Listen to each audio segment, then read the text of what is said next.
Hello everyone, I am Anshita Pandey from country ID and welcome to SQL series, जहाँ पे हम basic से लेकर एडवांस तक के सारे टॉपिक्स कवर करेंगे।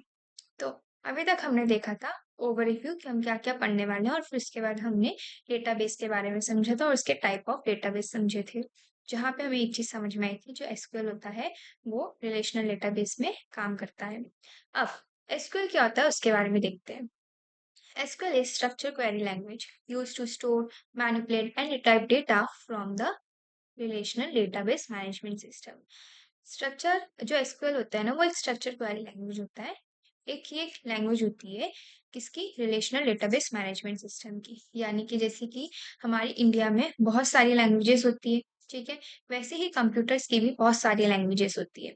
और उसमें से एक लैंग्वेज हमारी एसक्यूएल होती है, जो सिर्फ रिलेशनल डेटाबेस मैनेजमेंट में आती है यूज।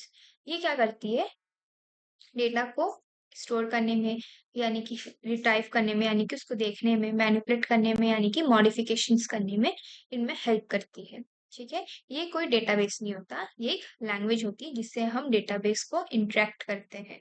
जो भी हम डेटा स्टोर करके रखते हैं ना, उससे हम इंटरेक्ट करने के लिए एसक्यूएल की लैंग्वेज का यूज करते हैं। अब एसक्यूएल को परफॉर्म करने के लिए उसके कुछ 4 ऑपरेशंस होते हैं, जिसको हम कहते हैं CRUD ऑपरेशन। CRUD ऑपरेशन में जो सी होता है वो स्टैंड करता है क्रिएट के लिए। जैसे कि एक एग्जांपल के थ्रू इनको समझते हैं। आप इंस्टाग्राम या फिर कोई भी एक वेबसाइट लॉगिन करते हैं, तो लॉगिन करते वक्त आप जो पासवर्ड या फिर अपनी ईमेल आईडी होती है वो क्रिएट करते हैं। तब आप क्रिएट ऑपरेशन का यूज करते हैं।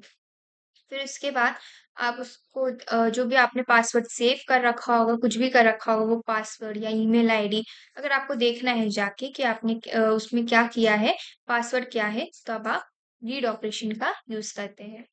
फिर उसके बाद अगर आप डेटा को अपडेट करना चाहते हैं, यानी कि अगर आप अपने पासवर्ड को अपडेट करना चाहते हैं, चेंज करना चाहते हैं, तब आप अपडेट ऑपरेशन का यूज करते हैं।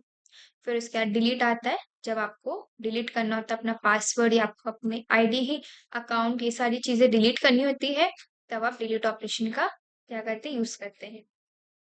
ठीक है, तो ये समझ में आ गया एसक्यूएल क्या होता है। एसक्यूएल एक लैंग्वेज होती है जिससे हम डेटाबेस से इंटरेक्ट करते हैं। अब हम इसका एक बार स्ट्रक्चर समझ लेते हैं। तो स्ट्रक्चर हमारा कुछ इस टाइप का होता है। ठीक है, इसको हम पूरे को जो देख देख रहे हैं आप, हम इसको रिलेशनल डेटाबेस मैनेजमेंट सिस्टम कहते हैं। ठीक है, अब यहाँ पे हमारा डेटाबेस आता है। पहले पहले यहाँ पे आप देख सकते हैं, ये जो देख रहे हैं आप, ये डेटाबेस है।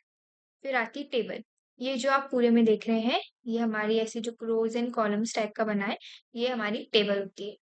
और फिर इसके अंदर जो हमारा डेटा रखा हुआ है, ये, ठीक है, इतना इतना पार्ट, ये हमारा डेटा होता है। अब इसको मैं एक एग्जांपल के थ्रू समझाती हूँ आपको, ताकि अच्छे से समझ में आए। जैसे कि आप, हम देखते हैं हमारे स्कूल्स में 12th तक की क्लासेस होती हैं, तो इसमें से हम 8th सेक्शन उठा लेते हैं। ठीक है, अब 8th सेक्शन में भी हमारे 4 सेक्शंस होते हैं। 4 3 जितने भी सेक्शंस होते हैं उसमें से हम 4 देखते हैं। अभी 4 सेक्शंस होते हैं, और हर 4 सेक्शन के अलग अलग नाम होते हैं। ठीक है, तो इसमें से हम 8th ऑरेंज सेक्शन उठाते हैं। अब 8th ऑरेंज सेक्शन मैंने उठाया, वो जो 8th ऑरेंज सेक्शन नाम है उसका, उसको हम डेटाबेस बोल देते हैं। ठीक है, उसका नाम है, डेटाबेस से कंसीडर कर लेते हैं। ठीक है, जब आप देखते हो, एंटर करते हो, तो ऊपर नाम लिखा होता है उस सेक्शन का कि 8th ऑरेंज है, तो वो हम डेटाबेस से कंसीडर कर लेते हैं। फिर आप अंदर जाते हो क्लास के, तो आपको वहां पे टेबल बेंचेस दिखती है। ठीक है, अब वो बेंचेस जो होती है ना, वो रोज एंड कॉलम के फॉर्मेट में अच्छे से लगी हुई होती है।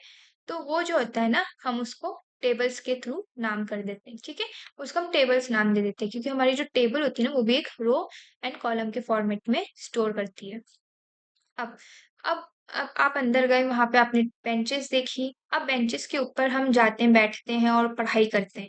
ठीक है, तो वहां पे जाके जो स्टूडेंट्स बैठे हैं, पढ़ाई कर रहे हैं, उनको हम दे देते हैं डेटा नाम।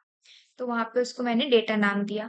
अब ये जो डेटा नाम दिया है, अगर हम इसके अंदर देखें, इसके अंदर जो भी मैंने डेटा स्टोर कर रखा है, जैसे इम्प्लॉय आईडी पे मैंने इम्प्लॉय आईडी की स्टोर कर रखा है डेटा, फिर इम्प्लॉय नेम में इम्प्लॉय नेम मैंने स्टोर कर रखे हैं।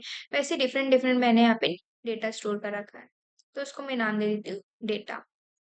अब अब आप बाहर से पूरा देखिए, एक एक सेक्शन का नाम दे रखा है जो कि डेटाबेस है।